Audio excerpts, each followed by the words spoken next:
আজকে আমি তোমাদের দুটো জুস করা শেখাবো, আর যার জন্য তোমাদের মুখে পিম্পলের সমস্যা দূর হয়ে যাবে, স্কিন গ্লো করবে, আর চুলের সমস্ত যে প্রবলেম রয়েছে সেগুলো এক নিমেষেই দূর হয়ে যাবে। তাহলে চলো ভিডিওটা শুরু করা যাক।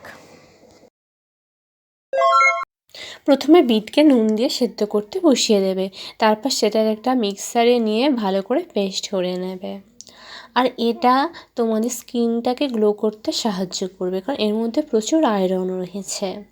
আর তারপরে এটাকে ছাঁকনির সাহায্যে ঠিক এভাবে জুসটাকে বের করে নেবে এবং এর মধ্যে একটু লেবুর রস মিশিয়ে খাবে।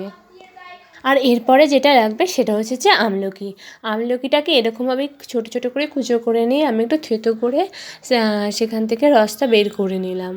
আর এইটা তোমরা যদি সকালে খালি পেটে আর সন্ধ্যে খাবার আগে খাও তাহলে তোমাদের পিম্পল দূর হবেই হবে।